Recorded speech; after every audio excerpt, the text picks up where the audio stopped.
フルコンタクト空手の最高峰。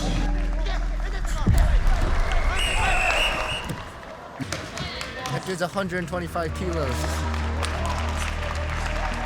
He's not very large, but he's fast. それぞれの強い思いがあると思うので、明日は強い気持ちを持って頑張って臨んでほしいと思います。初戦から熱い戦いが繰り広げられると思います。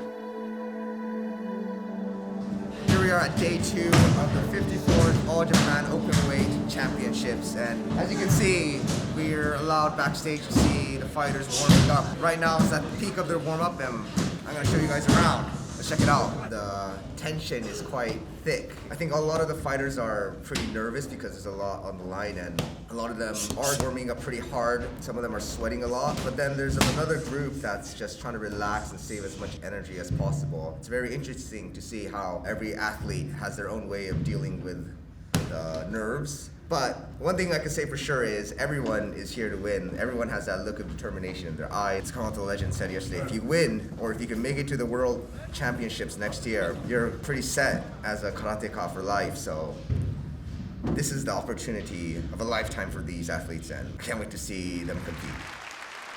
本大会の開催にあたりご支援を賜りましたすべての皆様に心よりお礼申し上げます。選手はこれまで自分を支えてくれた皆様に感謝をして正々堂々と最後まで戦いに行ってくれることを期待いたします。本大会は来年の10月14、15日に東京で開催されます第13回世界大会の日本代表第一選抜であり空手人生において最も重要な大会です。礼に始まり礼に終わる心の文化、小欲大を制する武道の醍醐味、そしていかなる苦難に直面しても絶対諦めない、投げない強い気持ち、選手の皆さん頑張ってください。おっし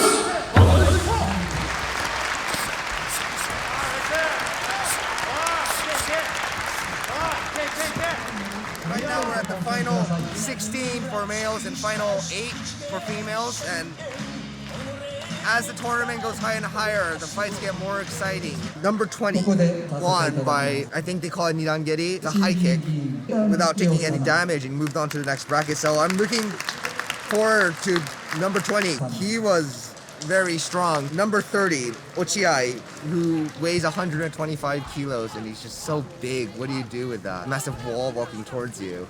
I'm very looking forward to him moving up in this tournament, and it's very likely he's gonna be competing against one of my buddies, Watanabe Yusaku. That would be this big, massive wall versus this kind of smaller but very fast with the punches, good footwork.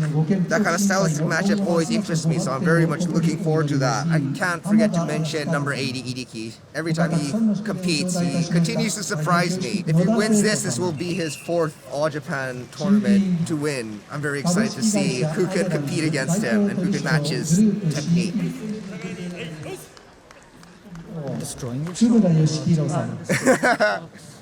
Daruku, who do you have? What do you think about the men's bracket? Kemba, right? Yeah, funny, Idiki, same thing. What do you think about this number 20, Godo? So because I'm Shinkyoku Shinkai. Right. Sorry. I said he was good.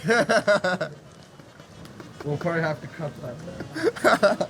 Send me that bit that you cut out later, Okay. and I'll throw it on mine. Give you guys a shout out.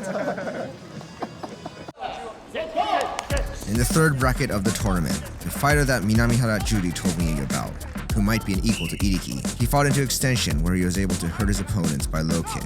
This allowed him to push his opponent back with a barrage of punches despite being the smaller man. Kotaka wins by a 5-0 decision and moved on to the 4th bracket of the tournament.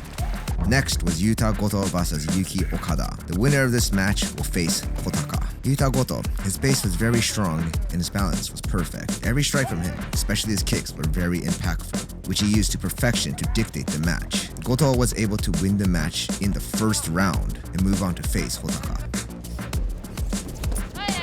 Up next was one of the biggest athletes in the tournament, Ochiai, who was matched up against a tough opponent in Daisuke Tada.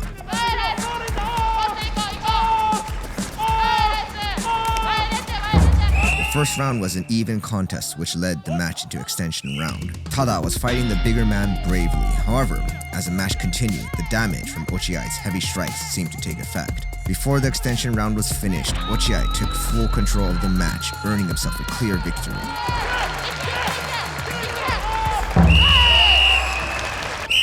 Ochiai moves on the tournament and will face the winner of Daichi Katagiri versus Yusaku Watanabe. Every Watanabe match I see, I'm always amazed by his speed and pace. Watanabe was able to outpace, outspeed, and outmatch his opponent with low kicks and body shots.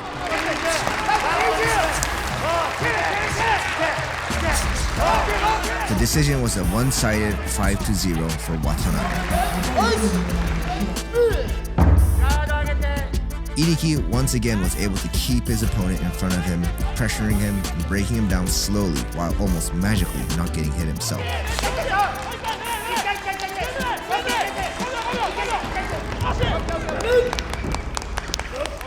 Watching this fight made me realize that Iriki is a master at hitting while not getting hit. We're at the final fours. Do you want to hear about what I'm looking forward to?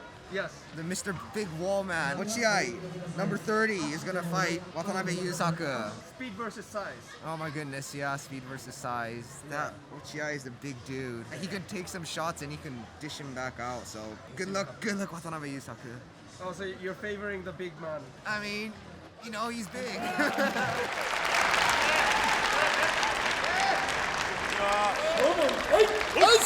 At first, I was worried about the size difference between the two.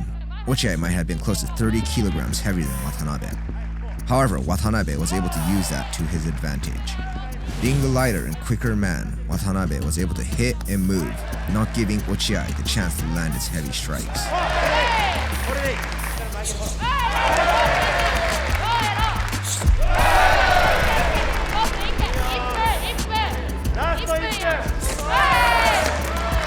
And when Ochiai did land a strike, Watanabe made sure to return the favor and some more.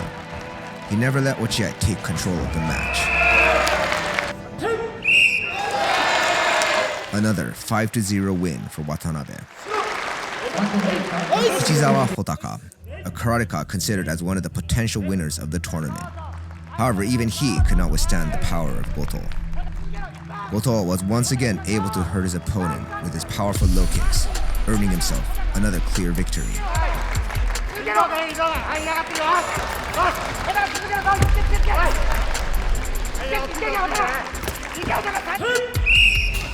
This moved Goto on to the semi-finals, where he is to face Yusaku Watanabe. Goto was not the only one with a powerful low kick in this tournament. Torihara, within 50 seconds, was able to make quick work of his opponent with stinging low kicks. Torihara, who moved forward to the 4th bracket of the tournament without having to compete, and moving past the 5th bracket without receiving any damage, held a clear advantage over the other competitors. Iriki once again was able to avoid, dodge, and block his opponent's strikes while landing his own. Although Iriki fought his way through every bracket of the tournament and did not win any of his matches via ippon, like Torihara, he was free of any damage. This set the semi-final matches: Iriki versus Torihara and Watanabe versus Goto.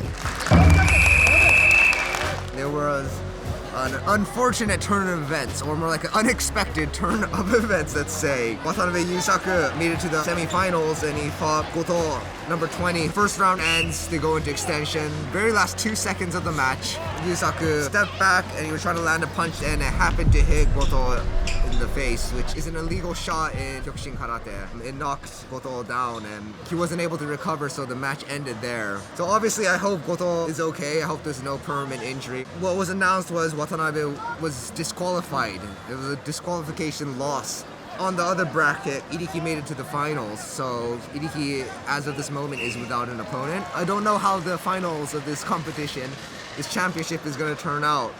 I would imagine Iriki just automatically takes the number 1 spot. The one thing I would like to mention is Horihara, number 50.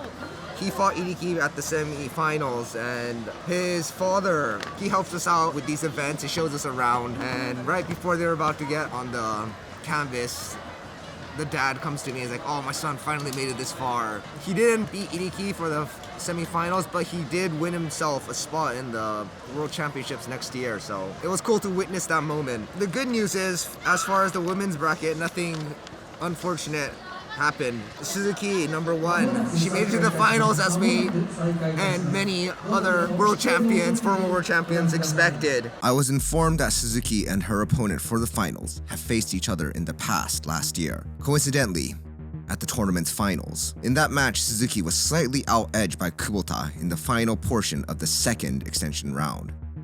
So this is a revenge match for Suzuki. I'd love a good revenge story. Similar to the first match, the two were evenly matched in power, speed, and strength, forcing the judges to call for an extension round. What happened in the extension round, however, was the exact opposite to what happened last year. As the fight continued, it was Suzuki, not Kubota, who pushed forward. It might have not been noticeable to the casual audience, but it was enough for the judges. Suzuki avenged her loss in the best way possible. 世界大会は一番の夢である目標なので、もっともっと強くなったスリミロを見せられるよう、これからも稽古を続けていきますので、応援お願いします。As we expected, Iriki was awarded first place. To be honest, I was looking forward to Yusaku or Goto facing Iriki in the finals. However, the good news is, these three are competing in the World Championships, so there is a chance we might see that matchup then. 前回第12回世界大会では負けてしまっているので、必ず小さい時からの夢であった世界チャンピオンになります。応援よろしくお願いします。Before the event closed, I was fortunate enough to interview the 5th world champion and president of Shinkyokushin Kai, Midori Kenji. 緑健児代表インタビューします。すいません、よろしくお願いします。よろしくお願いします。今日熱い戦いをいっぱい見れたんですけれども、大会全体的な印象を聞いても大丈夫ですか？そうですね。やはり世界大会がかかっている大会なんでですね。はい。本当に選手はこの日のために一生懸命稽古したと思いますね。非常にレベルの高い大会だったと思います。はい。一応男子から4人、そして女子から2人、はい、日本を代表して世界で戦う、選手も決まったんですけども、そちらの印象も聞いても大丈夫でしょうか？そうですね。やはりこの世界大会って来年の世界大会っていうのはね、はい、すごい準備が必要なので、はい、今回ベスト4に入った選手、はい、また女子や優勝準優勝の選手は1年間計画的に練習ができるっていうのがですね、非常に有利になると思います。女子はですね、久保田選手っていうのは最強の選手ですね、今回4連覇をかけて頑張ったと思います。はい、それに今度若干ね、若い鈴木選手がですね、見事、4連覇を阻止してまた新曲新会が、優勝したっていうのはね、新曲新会にとっての喜びでもあります。で、男子重量級もね、ちょっと決勝戦がねなかったのがちょっと残念な結果にはなったんですけど、入健二選手3連覇をですね、決定して、そして日本のキャプテンとして世界大会に挑むんでですね、はい、彼が言ってたように子どもの頃からの夢、世界チャンピオンに向けて好発進だったんじゃないかなと思います。しかしながら9月の24、25ポーランドでね、はい、全世界大会があったんですが、重量級のね男女ともに日本が王座を、海外の選手ね取られてしまった。その一番強いイバンタス選手っていうのがいるんですけど、はい、リトアニアのこれは本当に台風の目になるというので、このイバンタスに誰が勝てるかっていうのは、これから勝つためにいろいろと頑張っていかなきゃいけないんですけど、本当に台風の目になる選手なんでですね、危機感を持ちながらみんなね、日本選手団がチームとなって男女ともに来年優勝してほしいですね。そうですね、世界大会楽しみにして、皆さんで、チーム日本を応援しましょう。今日は忙しい中ありがとうございました。とんでもないです。ありがとうございました。